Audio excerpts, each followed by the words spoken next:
At 4:31 a.m. today, Ukrainian troops conducted a series of coordinated strikes deep within Russian territory, including the destruction of Russia's $270 million Grad missile ship, marking a significant escalation in the ongoing conflict between the two nations. This is a breaking update, and the events that unfolded this morning illustrate the increasingly sophisticated nature of Ukrainian military operations. These recent actions show that Ukraine is not only defending its territory, but is also taking the fight directly to Russia, making it clear that Ukraine's military forces are capable of striking at the heart of Russia's war infrastructure with growing precision and success. One of the most high-profile operations took place this morning when Ukrainian Special Operations Forces successfully targeted Russia's Grad missile ship, a Project 2-1631 Buyan corvette. This ship, stationed in Anger Lake in Russia's Republic of Karelia, was struck as it was in transit from the Baltic Sea towards the Caspian Sea.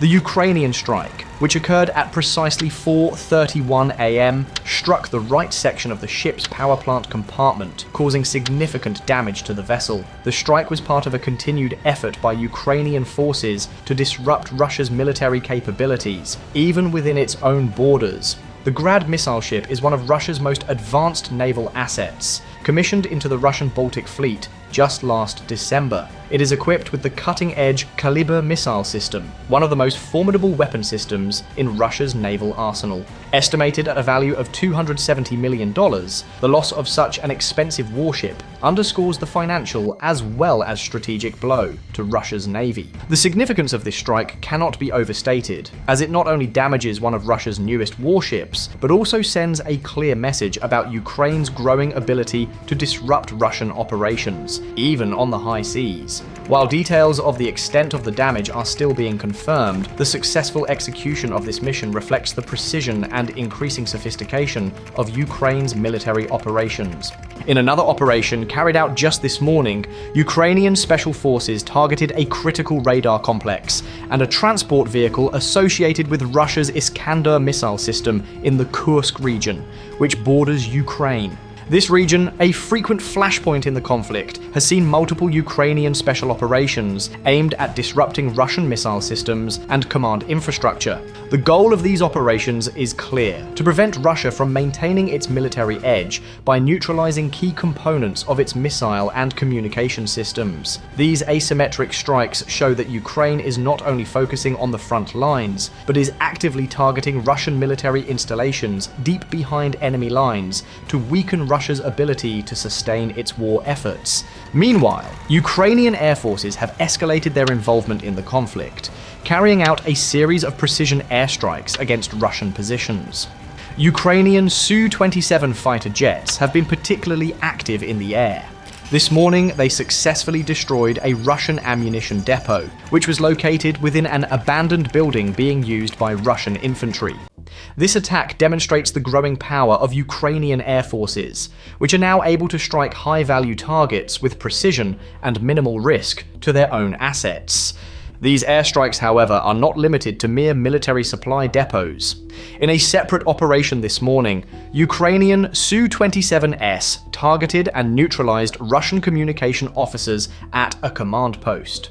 The GBU-62 bombs used in this strike caused severe disruption to Russian coordination efforts, further complicating Russia's ability to direct its military operations effectively. The ability to strike at the heart of Russian communication networks speaks to the sophistication of Ukrainian tactics, allowing Ukraine to maintain a level of unpredictability and agility that keeps Russian forces on the defensive. Additionally, Ukrainian MiG-29 fighter jets, known for their fourth-generation capabilities, also played a significant role today. These jets carried out an airstrike against a Russian battalion command post in the southern part of the front line. Using GBU-39 bombs, the MiG-29S were able to destroy the command post, further degrading Russian command structures in the region. The MiG-29's involvement in such high-precision operations highlights Ukraine's growing air superiority and its ability to execute complex, multi-pronged attacks that strike at the core of Russian military operations. On the ground, Russia's offensive in Kupansk has turned into a major battlefield failure. Despite over 22 months of effort, Russian forces have made little to no progress in capturing the strategically vital town of Kupansk. This failure is especially significant given that Kupansk is considered a key objective for Russia in the ongoing conflict. The town is located in a region where control is critical to securing supply routes and establishing dominance on the battlefield. However, the Russian forces under the command of Lieutenant General Serhiy Stozenko have been met with relentless resistance from Ukrainian troops. Despite heavy losses, including the destruction of armored columns and military vehicles, Russia has been unable to make a breakthrough. In fact, near Siniva, Russian forces attempted to break through Ukrainian defenses, but were swiftly repelled by Ukrainian artillery and counterattacks. The area surrounding Siniva is now littered with the wreckage of Russian vehicles, with many tanks and trucks abandoned as a result of Ukrainian counterattacks. To the south of Kupansk, in the Pishanay region, Russian forces tried to split Ukrainian defenses by advancing through a narrow corridor. However, this move has turned into a deadly trap for Russian infantry. Ukrainian forces have trapped Russian soldiers in a killing zone, where they are being systematically destroyed by artillery, drones, and ambushes from three sides. Despite repeated attempts to widen this corridor, Russian forces have been unable to secure any ground, and their losses continue to mount. The situation in Pishan has become a textbook example of how superior tactics, intelligence, and firepower can turn the tide of battle against a much larger opponent. Despite the ongoing efforts, Russian forces have made no significant gains. North of Kupansk, Russia did manage to capture the town of Voricha after months of intense fighting. However, this victory has turned out to be a hollow one. The Russian forces, while holding the town, are unable to move forward due to the Osil River, which has effectively blocked any further movement of armored vehicles and troops. Ukrainian artillery continues to hold back Russian advances, and the situation has left Russian infantry trapped in a static position with no way to break free.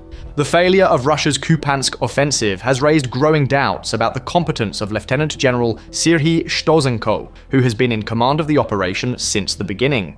Stozenko, a former Ukrainian officer who defected to Russia during the 2014 Crimea crisis, has commanded several failed Russian operations, including the disastrous assault on Izium in 2022.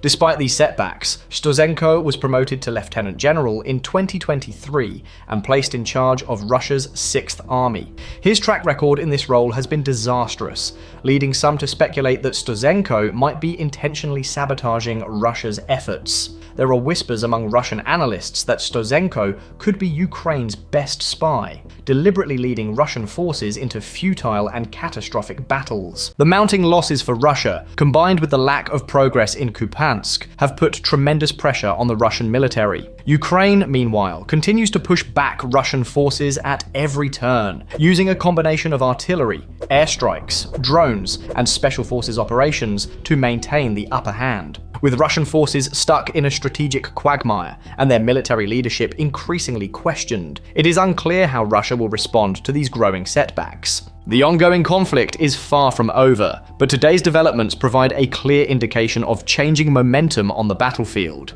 Ukrainian forces continue to grow in strength and effectiveness, while Russia faces a series of humiliating defeats that have left its military stretched thin. The situation in Kupansk and the broader conflict is far from resolved, but as of this morning, Ukraine's continued success in striking Russian targets has shown that the fight is far from over.